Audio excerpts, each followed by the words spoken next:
हरे कृष्णा आप सभी को बहुत बहुत स्वागत है आप सभी दर्शक का मेरे इस चैनल ज्योतिष संजीवनी ज्योतिष में। मैं प्रियंका सिंह आप सबके लिए एक छोटा सा जानकारी लेके आई हूँ ज्योतिष का, जो हमारे वैदिक ज्योतिष में जो ज्योतिषाचार्य लोग सीखते हैं, और मैंने भी कुछ पुस्तकों के माध्यम से और ज्योतिष सूत्रों के अकॉर्डिंग मैंने भी कुछ सीखा है। अगर मैं आपको बताऊं और सही लगे, अगर मेरे द्वारा दी गई जानकारी आपको अच्छी लगे तो आप मेरे वीडियो के कमेंट में ज़रूर यस लिखिएगा, और आपके जीवन से अगर मैच ना करे मेरे द्वारा दी गई जानकारी तो जाके आप नो लिख सकते हैं। बिल्कुल, तो आइए स्टार्ट करते हैं। मैं थोड़ा सा एक्सप्लेन ज्योतिष को करूँगी। कुछ लोग बिलीव नहीं करते हैं ज्योतिष में, आजकल के मॉडर्न लोग बोलते हैं सारी चीज़ें आप मेहनत करो सब कुछ पा जाओगे। बिल्कुल, मेहनत से मैं भी मानती हूँ कि सब कुछ पाया जा सकता है, लेकिन किस्मत तो होती ही है। जो पूर्व हमारे कर्म होते हैं जिन्हें प्रारब्ध बोला जाता है, वो भगवान श्री कृष्ण ने भी प्रारब्ध कहा है, तो वो होते ही होते हैं जिनसे हमारा भाग्य बनता है। और जो प्रकृति होती है, ईश्वर या कहिए या प्रकृति कहिए, वो जब हमारा जन्म होता है तो ये निर्धारित करते हैं कि हमारा जन्म किस लिए हुआ है, हमें क्या करना है। ईश्वर हर किसी को बहुत ही स्पेशल इस दुनिया में बना के भेजता है और उनके कर्म को निर्धारित करता है। तो एक बार अगर आप शांत दिमाग से सोचेंगे, जैसे आप छोटा सा एग्जाम्पल ले लीजिए कि हम सभी चाहते हैं काश हम एक अच्छे लीडर होते, एक अच्छे नेता होते, अभिनेता होते, एक अच्छे डॉक्टर होते, एक अच्छे इंजीनियर होते, जो बड़े बड़े इन लेवल पे हैं, पोस्ट पे हैं, उनकी बराबरी करते, एक अच्छे ऑफिसर होते।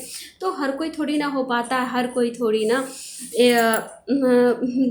थोड़ी ना ऐसे हो सकता है जो चाहे वो तो मिलता नहीं है, क्योंकि हम सबको मिलने के लिए कुछ ना कुछ तो भगवान ने हमारे जीवन में दिया और हमें उसे ही प्राप्त करना है, और हम उसे ही प्राप्त करने आए हैं। हम उनसे बड़े हो सकते हैं, उनके जैसे तो नहीं हो सकते। उनके जैसे क्या, कोई भी इस प्रकृति में एक दूसरे के जैसा हो ही नहीं सकता।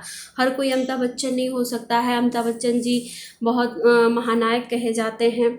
नेताओं में सर्वोपरि जो हैं नरेंद्र मोदी जी, हर कोई नरेंद्र मोदी जी नहीं हो सकता है। तो इसलिए देखें कि और बहुत सारे लोग हैं जो अपने जीवन में सफल हैं, तो बिल्कुल उनका जो पूर्वाब्ध होगा वो भी होगा, और उनके पराक्रम भी थे, उनके कुछ अच्छे अपना पराक्रम था और पूर्व का उनका कर्म था जो उनके भाग्य का निर्माण किया और उनका साथ दिया। तो आप भी एक बार अपने ज्योतिष के मेरे इस फलादेश को देखें और ज्योतिष पे अपना विश्वास बनाएं। बिल्कुल, ज्योतिष अगर एक अच्छा वैदिक पुस्तकों का ज्ञाता है, और उन्होंने महर्षि जैमिनी और महर्षि पराशर जो ज्योतिष की पुस्तकें लिखी गई हैं, इनके ही बताए हुए सूत्रों पे लिखी गई हैं। अगर इन्हें अच्छी जानकारी है तो बिल्कुल एक अच्छा ज्योतिषाचार्य है जिन्होंने अच्छी अपनी पढ़ाई की है, और जैसे वैदिक नियमों पे बताए हुए अनुसार वो चलता है। बिल्कुल, ज्योतिष ईश्वर की दृष्टि होती है, जो ईश्वर की तरह देख सके, और ईश्वर की तरह तो वही देख सकता है जो ईश्वर की तरह ही बिहेव करता हो। जैसे ईश्वर के बताए हुए नियमों पे चले, ईश्वर के अनुसार चले, वो ज्योतिषाचार्य बन जाता है। तो जो नियम धर्म का पालन करके, और जिसने भी अगर ज्योतिष की पुस्तकों का अध्ययन किया हो और मतलब संलग्न हो के अच्छे से इस विद्या को सीखा हो, तो ज़रूर वो एक अच्छा ज्योतिषाचार्य बनता है। चलिए, वीडियो बहुत लंबी हो जाएगी, मैं बता देती हूँ। आज मैं आई हूँ, सबसे पहली राशि जो काल पुरुष के पहली राशि होती है, 1 नंबर होता है, जिसे काल पुरुष की राशि होती है, और मंगल इसको सबसे ज़्यादा इंडिकेट करते हैं मंगल से।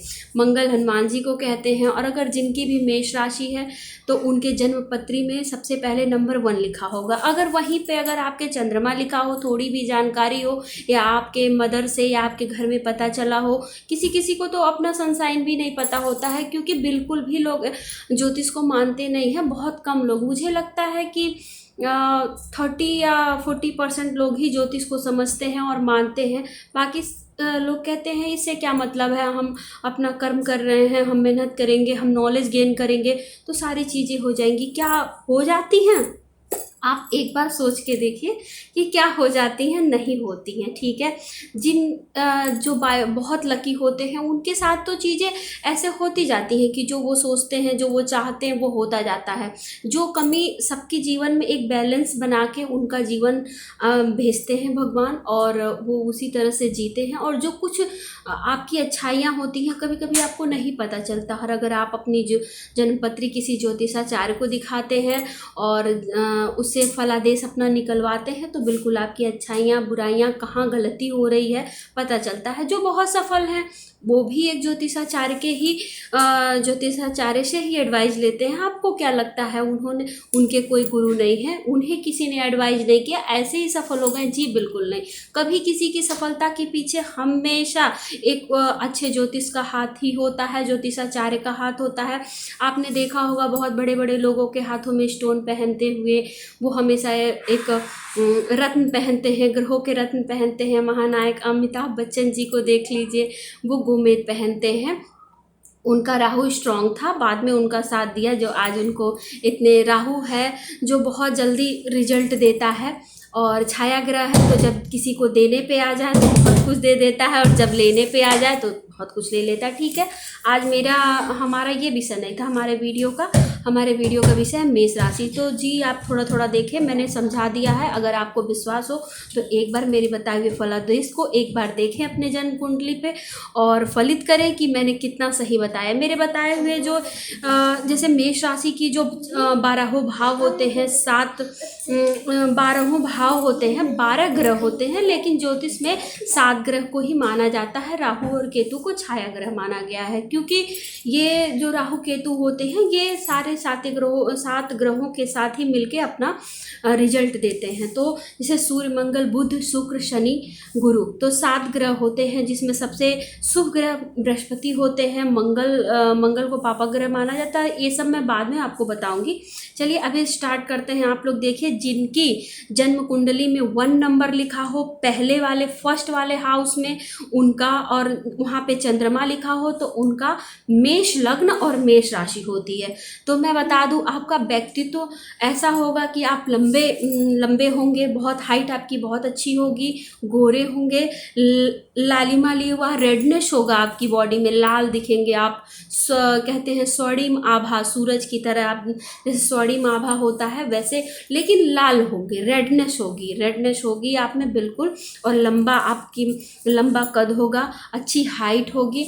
आपकी सबसे अच्छी खूबी होती है कि आप किसी चीज़ को जो दूसरे थोड़ा 10 मिनट लगाते हैं 10 मिनट लगाते होंगे, तो आप 5 मिनट में समझेंगे। ठीक है, तो आप बहुत जल्दी किसी चीज़ को समझते हैं, 2 मिनट में भी समझ सकते हैं आप। आपका जो दिमाग होता है, क्योंकि काल पुरुष की मस्तक इंडिकेट करता है मेष लग्न को, मेष राशि को, तो काल पुरुष की ये जो पहली राशि है, तो सबसे पहले मस्तक को ही इंडिकेट किया गया है। तो बिल्कुल आपका माइंड बहुत स्ट्रांग होगा दूसरों के अकॉर्डिंग और राशियों के अकॉर्डिंग।